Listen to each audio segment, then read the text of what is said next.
दोस्तों, गुलामगिरी महात्मा ज्योतिराव फूले जी का पुस्तक। महात्मा फूले ने कहा कि विद्या बिन मति गई। और दोस्तों, इसमें परिच्छेद नंबर 10,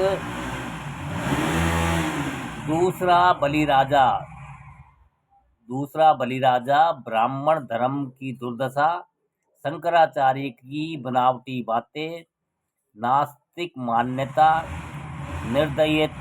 निर्दयता, प्राकृतिक ग्रंथों के लेखक क्रम और ज्ञान मार्ग, बाजीराव पेशवा, मुस्लिमों से नफरत और अमरीकी तथा स्कॉच उपदेशकों ने ब्राह्मणों के क्रमिक किले की दीवार तोड़ दी आदि के संबंध में। दोस्तों, गोंडीबा तात अब तो चरम सीमा हो गई, क्योंकि आपने शिवाजी के पनवाड़े की प्रस्तावना में यह लिखा था और सिद्ध किया था कि 4 घरों की 4 ग्रंथकर्ता ब्राह्मण लड़कियों ने मिलकर घर की कोठरी में झूठ फरेबी का खेल खेला। ज्योतिराव किंतु आगे जब वह एक तीनों दलितों का दाता, समर्थक, महापवित्र, सत्यज्ञानी, सत्यवक्ता बलिराजा इस दुनिया में पैदा हुआ, तब उसने हम सभी को पैदा करने वाले, हम सबके निर्माणकर्ता महापिता का उद्देश्य जान लिया, जिस निर्माणकर्ता ने हम सभी को दिए गए सत्य में पवित्र ज्ञान का और अधिकार का सभी को समान अवसर प्राप्त हो। इसलिए उस बलिराजा ने अपने दीन, दुर्बल और शोषित भाइयों को ब्राह्मणों की अर्थात बनावटी, दुष्ट, धूर्त, मतलबी पहेलियों, फांसे, पारधी की गुलामी से मुक्त करके न्याय पर आधारित राज्य की स्थापना करके अपनी ज्येष्ठ महिला की आशंका को पूरा किया।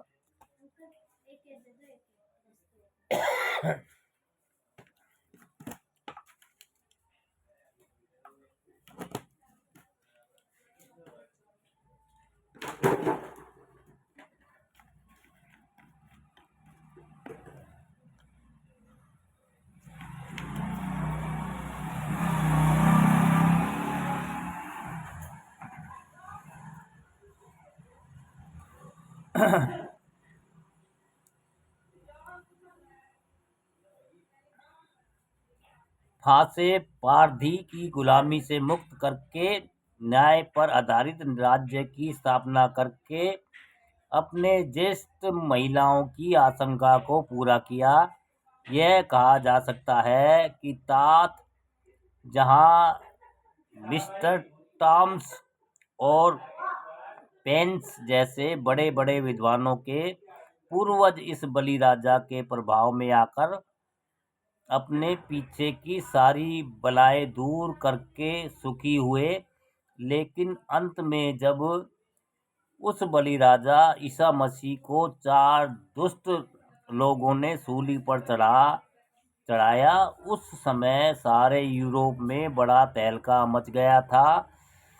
करोड़ों लोग उसके अनुयायी हो गए और वे अपने निर्माणकर्ता के शासन के अनुसार इस दुनिया में केवल उन्हीं की सत्ता कायम हो, इसलिए रात और दिन प्रयत्नशील रहे। लेकिन इसी समय इस देश में कुछ स्वास्थ्य वातावरण होने की वजह से यहाँ के कई बुद्धिमान खेतीहरों और किसानों ने उस घर की कोठरी के अंदर ही नादान लड़कियों के झूठ फरेबी के खेल को ही तहस नहस कर दिया।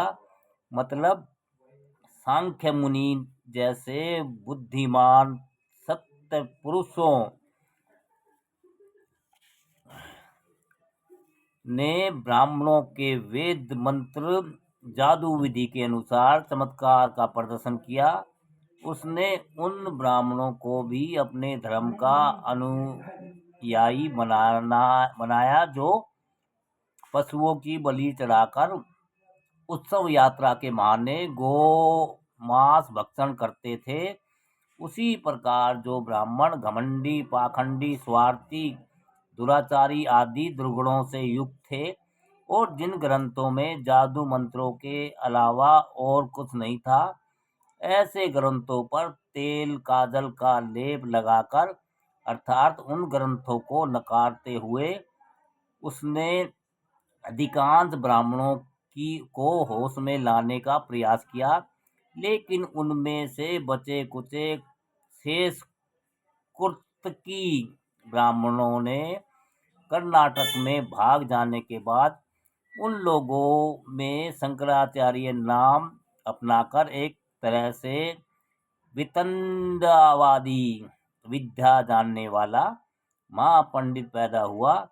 उस अवसरवादी पंडित ने जब यह देखा कि अपनी ब्राह्मण जाति के दुष्ट कर्म की धूर्तता की सभी ओर निंदा हो रही है, थूथू हो रही है और बुद्ध के धर्म का चारों ओर प्रचार हो रहा है, तो उससे यह सब देखा नहीं गया, सहा नहीं गया। उसने यह भी देखा कि अपने लोगों का ब्राह्मण पंडित पुरोहित पेट पालने का धंधा ठीक से चल नहीं रहा है, इसलिए उसने एक नया ब्रह्मजाल खोज निकाला जिस दुष्ट कर्मों की वजह से उनके वेदों सहित सभी ग्रंथों का बौद्ध जनता ने निषेध करते हुए उनके दर्शन को नकार दिया था।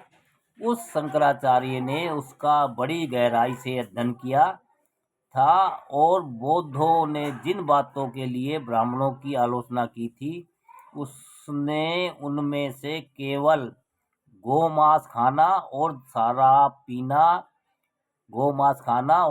पीना निषेध मान लिया, लेकिन उसने बाद में अपने सभी ग्रंथों में थोड़ी बहुत हेरा फेरी करके पूर्व ग्रंथों में कही गई सभी बातों को मजबूती प्रदान करने के लिए एक नए मतवाद की स्थापना की। शंकराचार्य की इस विचारधारा को वेदांत या ज्ञान मार्ग कहा जाता है। बाद में उसने शिवलिंग की स्थापना की। उसने इस देश में आए तुर्कों को हिंदुओं के एक वर्ण क्षत्रिय में शामिल कर लिया और उनकी मदद से मुसलमानों की तरह तलवार के बल पर बौद्धों को पराजित कर दिया। फिर उसने अपनी उस शेष जादू मंत्र विद्या का और भागवत की पुराण कथाओं का प्रभाव अज्ञानी शूद्रों के दिलो दिमाग पर थोप दिया। शंकराचार्य के इस हमले में उसके लोगों ने बौद्ध धर्म के कई लोगों को कोल्हू में ठूस कर मार दिया, उनके ग्रंथ जला डाले। अमरकोश जैसा ग्रंथ अपने उपयोग के लिए बचा लिया। कुछ उपरांत ब्राह्मण पुरोहितों ने अपने स्वार्थ का जी जान से रक्षण किया, शूद्रों को लूटा और बाद में पूरी लज्जा शर्म छोड़ दी। हर रात जो कुकर्म नहीं करने चाहिए उनको भी करने लगे। ब्राह्मण लोग दिन का एक चौथाई समय गुजरने तक मुस्लिमों का मुख नहीं देखना चाहिए।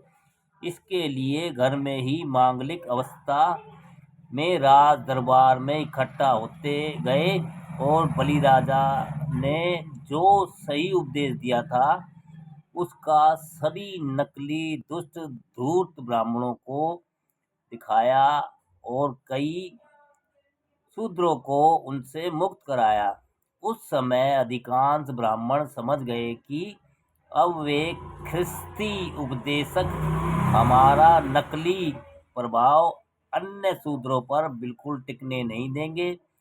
इसी डर की वजह से बलि राजा के अनुयायी उपदेश की ओर अज्ञानी शूद्रों की साठ-गांठ मेल मिलाप हो गया हो और उन दोनों में गहरी पहचान होने से पहले ही अंग्रेज सरकार को इस दंश से ही भगा देने के इरादे से कई हथकंडे अपनाए। ब्राह्मणों ने अंग्रेजी विद्या भी प्राप्त की और उसके माध्यम से ब्राह्मणों के कुछ लोग बाबू, क्लर्क और कुछ अन्य सरकारी सेवा में लग गए। इस तरह से ब्राह्मण लोग कई प्रकार का सरकारी काम अपनाकर सभी प्रकार की सरकारी नौकरियों में पहुंचे। दोस्तों, गुलामगिरी से परिच्छेद नंबर 10 था आज का। और दोस्तों, दूसरा बलि राजा, ब्राह्मण धर्म की दुर्दशा, शंकराचार्य की बनावटी बातें, नास्तिक मान्यता, निर्दयता, प्राकृतिक ग्रंथों के लेखक, कर्म और ज्ञान मार्ग, बाजीराव पेशवा, मुस्लिमों से नफरत और अमरीकी तथा स्कॉच उपदेशकों ने ब्राह्मणों के क्रमिक किले की दीवारें तोड़ दी आदि के संबंध में था। दोस्तों, जय भीम दोस्तों।